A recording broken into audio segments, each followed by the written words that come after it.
Hello, peeps. Hello, good people. Molweni sanbonani absheni.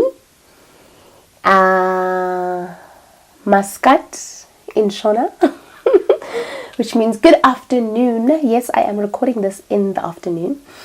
Hi and welcome to my YouTube channel. It is I, the Gifted Doctor, and this is my YouTube channel, The Gifted Doctor by Wellness 365. If you are new here, welcome to the Gifted Tribe. And if you're a returning subscriber, thank you so much for staying loyal. Thank you for viewing or watching rather. And yeah, if you haven't clicked subscribe, please go ahead and click subscribe down below. And comment down below, like this video. And yeah, I hope you find it useful. So I know I have been a bit MIA, coming and going, you know, life happens. And I didn't think I would be back so soon, but when August hit, I was like, oh my gosh, it's August! And my creative juices just started flowing again. And I was like, okay, let me do this. So yeah, for those of you who don't know, I actually just 8 weeks ago, 8 weeks today actually, I gave birth to my first little baby boy, whom you will hopefully maybe one day get to see on this platform.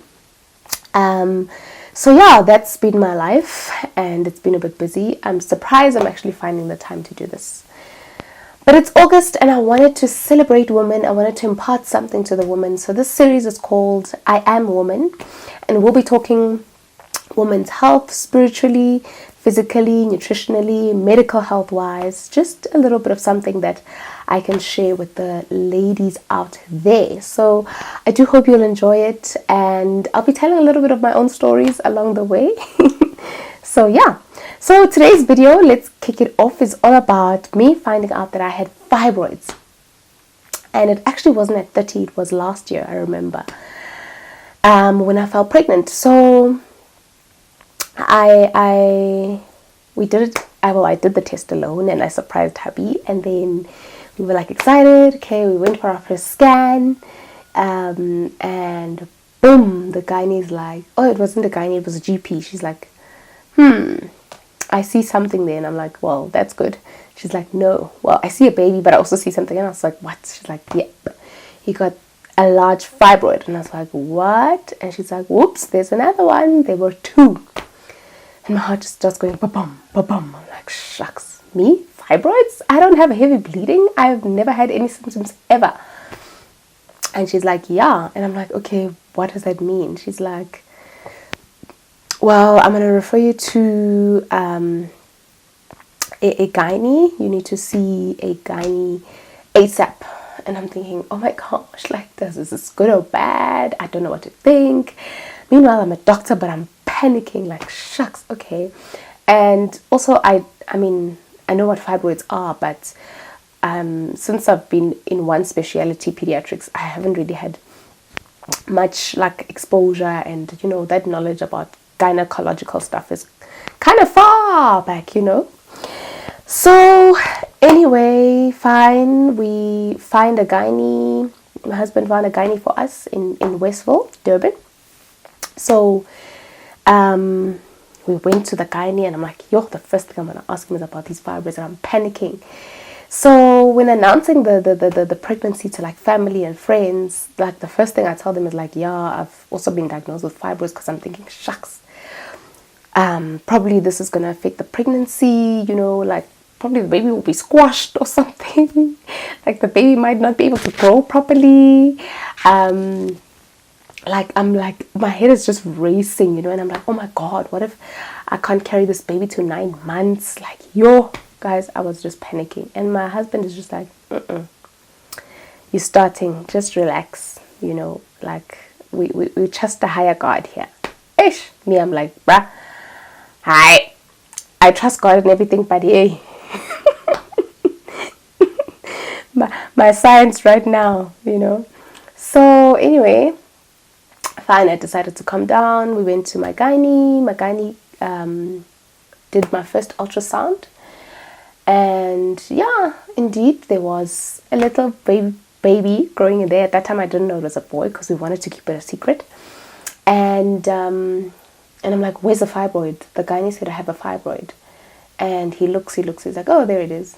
And I'm like, just one? He's like, yeah, there's just one. It's there. He's like, don't stress. You'll be fine. I'm like, okay. So anyway, fine. I was like, that really like calmed me, and I just felt like, okay, if I don't have control, this guy has it under control. And well, I guess God has got this under control, you know. Yeah, but I prayed, we prayed with our pastors, we went to tell them the news as well. They were actually already sensing in the spirit that there was something happening, because I remember when we told our pastors, they were like, we went up to them and we were like, we have some news to share. They're like, you guys are pregnant. And we were like, yeah. So yeah. Anyway, so that's my own personal story, but I also wanted to shed some light on fibroids. I know a lot of us don't have, let me say, a lot of women don't have symptoms of fibroids. I only found out I have fibroids when I felt pregnant. Like, that was the first time I did an ultrasound.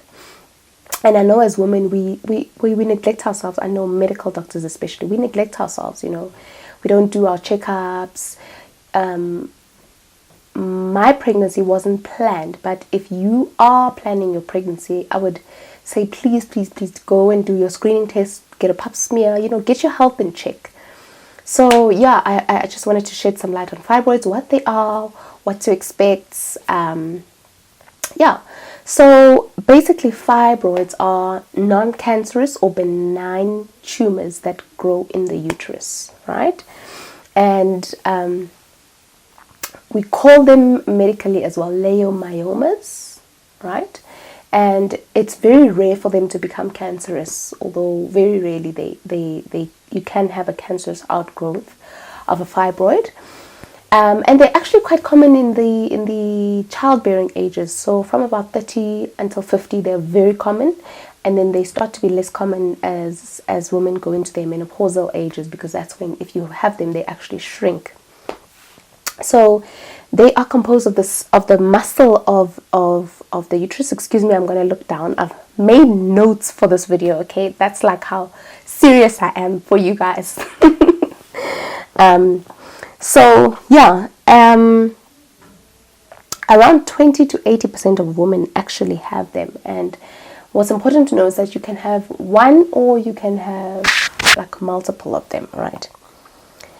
So what puts you at risk of getting fibroids? Well, being a woman, number one. Number two, having a family history. If there's anyone in your family like who's had fibroids before, first degree relative, that would put you at risk as well. Also, obesity, so a high BMI has shown to actually cause an increased risk of fibroids. It's related to the increased estrogen that you carry when you have a high BMI within the fat, right? And then being 30 years or older, as I've said, and it's also been shown that women who are African American are have fibroids the most than any other ethnicities. Then, interestingly enough, there are also certain foods that can contribute to you getting fibroids. Now, I'm all things nutrition, eating, so this was quite interesting to me. And namely here, some foods are meat, so red meat and chicken as well, because of some of the antibiotics that they give chickens, and the hormones. Refined sugar, right? Carbonated drinks, or your soda drinks, alcohol, caffeine, those all cause an imbalance in estrogen levels in the body, a hormone called estrogen, which contributes a lot to the development of fibroids. Then also excess protein, so eating a lot of protein, eggs as well. I know I was like, when I saw eggs, I was like, There was a time where I used to eat an egg every single day, if not every second day, like, yeah. So eggs, excess protein, and also fried foods, right? Because they also cause increased estrogen levels in the body. Now, ladies, one last food that might make you cry. Tell your husbands and boyfriends, leave the chocolates out, because chocolate as well has been shown to contribute to fibroids. So now moving on to what actually causes fibroids. It's actually not known what causes them. Researchers are still not clued up about it. But what is understood about fibroids is that they are hormonally regulated. In other words, it's a hormonal thing, right? Hormonal and genetic as well. And the two hormones that contribute to fibroids are estrogen and progesterone, namely. These are two hormones in the body that control mostly pregnancy and fertility, and they are present in men as well, but mostly in women. So because of these two hormones, they grow rapidly when a woman is pregnant, because obviously there are higher levels of estrogen and progesterone during pregnancy. And during menopause, they shrink because a woman has lower levels of estrogen and progesterone during those years. Now, how do I know if I have fibroids? Now, like I told you with my personal story, I actually didn't even know. Like, I was so shocked because I was like, I don't have heavy periods, like my flow. I started to think, well, yeah, sometimes it does get heavy, but it's not the kind of heavy that I'd be like, this is abnormal, I'm going to see a doctor, So actually many women are asymptomatic for fibroids. That is the most common thing. But if you do have any of the above, I think you should go and get checked out for fibroids, right? That's heavy bleeding or painful bleeding during your period.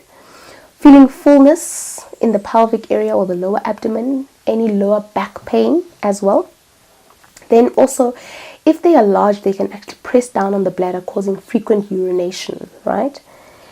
Dyspareunia or pain before, during, or after sex, right? That's also a symptom, sorry.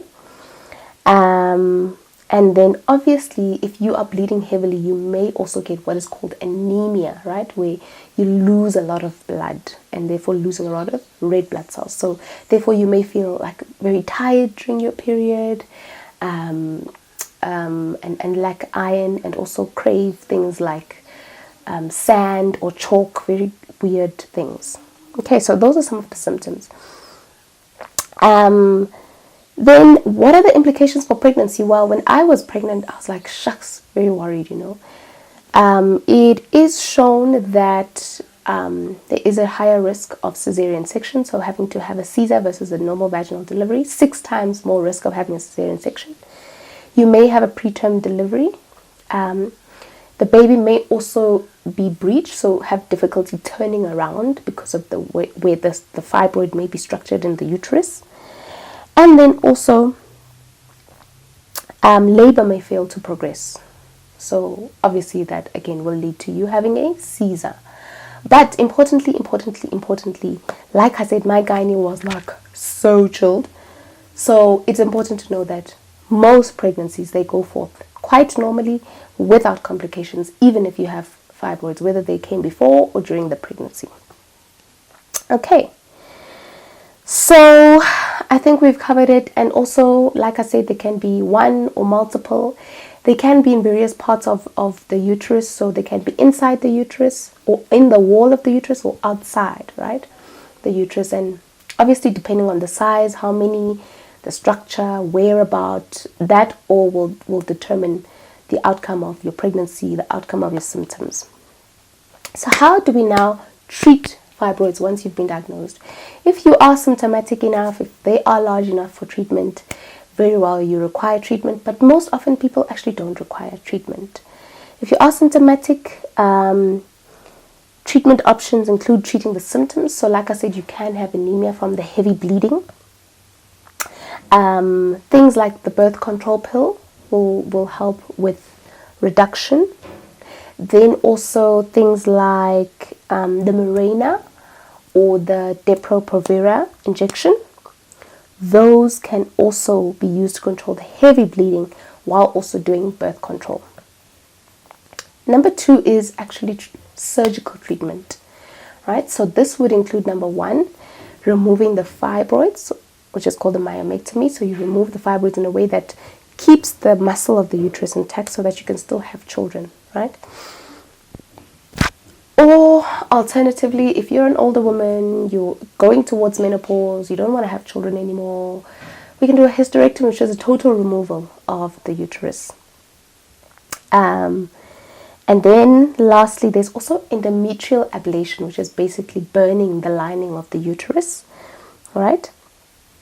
To remove the tissue and also control the bleeding. This can be done with like laser therapy and other methods as well. Yeah, so other than actual medical treatment, diet is also quite important. I think I love this. This is the part that I love because I'm just like, so things that are good for treating, if I could say, or managing fibroids nutritionally or diet-wise would be your flax seeds. Right, you could grind them and take 1 tablespoon twice a day, or two tablespoons once. Number 2, turmeric, right? Also can contribute to shrinking the fibroids. So I think that's 1 tablespoon twice a day. These are what we call, they play the role of COX-2 inhibitors in the body, enabling the body to, or helping the body to shrink the fibroids. Then also important, I know a lot of you might already be eating these fruits and nuts, which are raw and unsalted, and as well fresh vegetables. It's actually been shown that fresh vegetables are actually quite good in preventing you getting fibroids. And then also honey is said to help shrink fibroids. So yeah, that is everything in a nutshell about fibroids.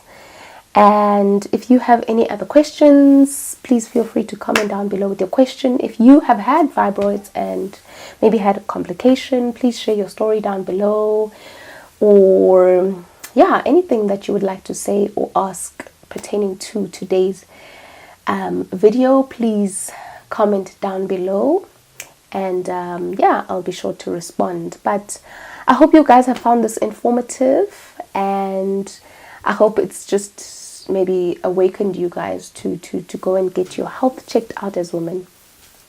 And yeah, that is it from I, the Gifted Doctor, today on our series on women's health. Do enjoy the rest of your Women's Month and know that you are loved. From me, it is goodbye. I will see you in the next video. Goodbye.